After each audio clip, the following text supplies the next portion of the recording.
Nashik महानगरपालिकाची February 2026ची मासिक सर्वसाधारण सभा 20 फेब्रुवारी रोजी सकाळी 11:30 वाजता राजीव गांधी भवन येथे पार पडली. सभेचं अध्यक्षस्थान महापौर हिमगौरी आडके यांनी भूषविले. यावेळी उपमहापौर विलास शिंदे, आयुक्त मनीषा खत्री व सचिव मदन हरिश्चंद्र उपस्थित होते. प्रश्नोत्तरानंतर विषय क्रमांक 7 ते 51 वर सविस्तर चर्चा होऊन महत्त्वाचे निर्णय घेण्यात आले. स्वच्छता विभागातील माजी सैनिक कर्मचारी व जबरदस्ती वसुलीच्या तक्रारींवर सभागृहात जोरदार चर्चा झाली. दोषी आढळल्यास कारवाई व ठेका रद्द करण्याचे संकेत महापौरांनी दिले. फायर ब्रिगेड भरती प्रक्रियेबाबतही चर्चा झाली. 300 पदांपैकी मंजूर जागा भरताना जुन्या 35 कर्मचाऱ्यांना कायम न केल्याबद्दल प्रश्न उपस्थित करण्यात आला. याबाबत उपमुख्यमंत्री एकनाथ शिंदे यांची भेट घेण्याचा निर्णय घेण्यात आला. विविध नगरसेवकांनी आपापले मुद्दे मांडत प्रशासनाकडून तात्काळ कार्यवाहीची मागणी केली आहे. सिडको म्हणजे असं जे काही प्लॅनिंग झालेलं असेल अमृतमध्ये, जिथे जिथे जे जे एरिया सुटले असतील, फक्त सिडको नाही, अजून सगळे नगरसेवक हे नवीन त्यांचा काही अभ्यास झालेला नसेल, तर जिथे जिथे अमृत योजनेमध्ये ड्रेनेज सुटलेलं असेल किंवा राहिलेलं असेल, तिथे या बजेटमध्ये त्याची तरतूद करण्यात यावी. सेवा प्रवेश कोणी मंजूर केला हे तुम्ही त्याचं नोटिफिकेशन येतं, नोटिफिकेशन असं नोटिफिकेशन माझ्या मी वाचलेलं नाही. तरी पण तुम्हाला असेल सेवा प्रवेशचा नियम जर का एखादा ठराव केला असेल महापालिकेने, माझ्या माहितीमध्ये तर नाही. म्हणजे सेवा प्रवेश नियम करताना त्याला पुन्हा ते पुन्हा पाहिलं असेल, प्रत्येक कोणतं ते काढलं असतं. मला तरी आठवत नाही. मॅडम लक्ष केला की सेवा प्रवेश आणि मग इतर महापालिकेमध्ये मिळत नाही आणि नाशिकच्या महापालिकेमध्ये का झालं?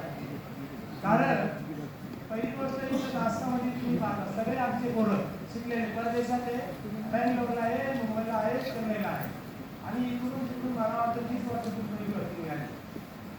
आणि मग आमच्याकडचा सुशिक्षित बेरोजगार अभियंता आहे, इंजिनियर आहे, ते काय करायचं आहे? तुम्ही जाणून बुजून हा प्रशासनाचा डाव आहे. हा विषय असा आहे की शेवटी ह्याची मंजुरी शासन देतो. शासनाने याला मंजुरी दिलेली आहे. मला मान्य शासनाने मंजुरी दिली, पण शासनाकडे हा प्रस्ताव आपण म्हणता की जनरल बॉडीने पाठवलाय. म्हणजे आज कुठल्या जनरल बॉडीने पास केला हे सगळ्यात महत्त्वाचं आहे. पास कोणाचे आम्हाला करू दे ना, कुठली बॉडी आहे हे आम्हाला महत्त्वाचं आहे. आता हा वेळेवरचा विषय पण नाही आहे. तुम्हाला जर उत्तर पाहिजे आम्ही तुम्हाला रिक्सर पुढची जीवीमध्ये हा उत्तर देऊ. परंतु आपली जी प्रक्रिया आहे, आपली जी प्रक्रिया आहे ती बरोबर चालू आहे. कारण की शासनाची मान्यता घेऊनच जे प्रोसेस सगळे फॉलो करतात आपण ते करतोय. आता मला संपू द्या आणि पुढचा विषय तुमच्या एक्झाम सेंटर्सचा. तर एक्झाम सेंटर जे आहे बाकी महानगरपालिकेचे पण आपल्याकडे एक्झाम सेंटर होते, जसं BMCचा होता, वाकिंगचा पण होता. आपण पण वेगवेगळ्या ठिकाणी महाराष्ट्रात ठेवतो आणि तसाच आपण केलेला आहे. एका ठिकाणी म्हणजे ते शेवटी लोकांना थोडा म्हणजे त्यांची पण सोय करावी लागते की सगळ्यांना इथे आपण मराठी माणूसलाच घेणार, आपण शेवटी बाहेरचा दुसरा कोणी असं घेऊ शकत नाही. याच्यात तशी कंडिशन पण आहे. तर हे भूमिपुत्राचा आय थिंक ते काही विषय नाही, बिकॉज महाराष्ट्राचे लोक हे एक्झाम महाराष्ट्रभरात म्हणजे जे आपले सेंटर्स आहेत तिथे देऊ शकतात आणि डोमेसाईल आहे.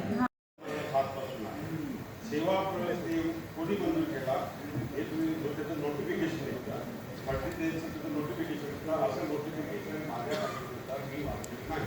तरी पण तुम्हाला असेल सेवा प्रवेशचा नियम जर का एखादा ठराव केला असेल महापालिकेने, माझ्या माहितीमध्ये तर नाही. म्हणजे सेवा प्रवेश नियम करताना त्याला पुन्हा ते पुन्हा पाहिलं असेल, प्रत्येक कोणतं ते काढलं असतं. मला तरी आठवत नाही. मॅडम लक्ष केला की सेवा प्रवेश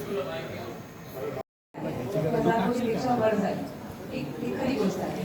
परंतु आपल्याकडे निधी होती 217 कोटी.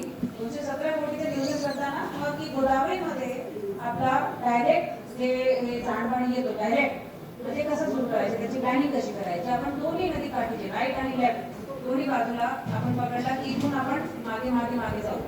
तर जिथपर्यंत आपण गेले तिथपर्यंत म्हणजे आपल्याकडे पैसे होते ग्रुपमध्ये 217 कोटी आपण तिथपर्यंत पकडला. अजून जर आपल्याला मागे जायचे असेल तर आपण दुसरी स्कीममध्ये आणि आमच्या DPR तयार आहे. पूर्ण शहराच्या ड्रेनेजच्या DPR तयार आहे.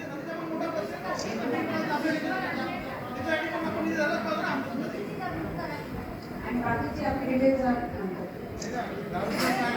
एक मिनिट, प्रत्येकाने आहे ना, एक आता बघा सिडकोचा हा जो मुद्दा आहे तो प्रत्येकाच्या लक्षात आलाय की अमृतमध्ये ड्रेनेज हा जो विषय आहे तो धरलेला नाही. त्याच्यामध्ये हे वाचवलं त्याच्यामधून. आणि आज जेव्हा वेळ आली आहे तेव्हा आपण म्हणतो की ते कदाचित क्वालिफाय होणार नाही. कोर्टाचा विषय आहे. दुसरी गोष्ट, इंजिनियरच्या बाबतीत पण हाच विषय आहे की ज्या मुलांनी इतके कष्ट केले आणि भूमिपुत्रांचा विषय आहे. ही मुलं फक्त त्यांना अनुभव नाही म्हणून क्वालिफाय होणार नाही. हा 100% स्थानिकांवरती प्रचंड मोठा अन्याय आहे. आणि याचा तर आपल्या महासभेने याच्यामधून मार्ग काढलाच पाहिजे. तो कसा काढायचा ते ठरवा. त्याला तुम्हाला जर 24-25 जर हॉल तिकीट, आयुक्त मॅडम मी आपल्याला विचारू इच्छिते की 24-25ला परीक्षा आहे वाटतं ना. हॉल तिकीट पण गेलेले आहेत. मग समजा ही परीक्षा तुम्हाला आता ती परत कोर्टात काढते, ती परीक्षा तुम्हाला कॅन्सल नसते करता येत, तरी पण या परीक्षेला नंतर हा रिझल्ट तुम्हाला हे ठेवून परत त्याच्यामध्ये काही तुम्हाला कार्यवाही करता येते का? मी नाही, आपण सगळे आपल्या सहित आपण मिनिस्टर एकनाथ शिंदे साहेबांकडे जाऊ, त्यांच्याकडे आपण सगळी परिस्थिती सांगू.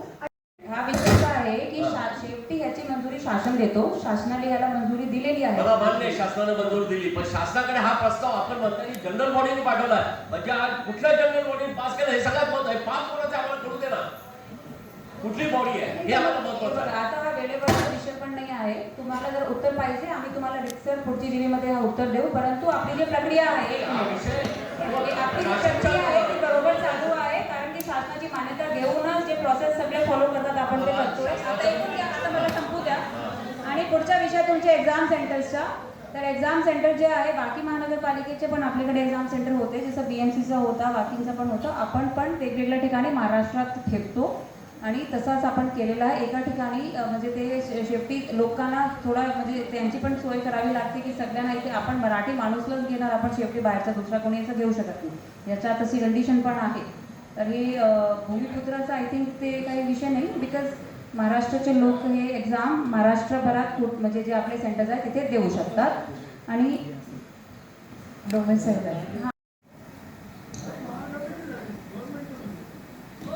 गव्हर्नमेंटची पण मंजुरी आहे. करार क्रमांक आहे 147.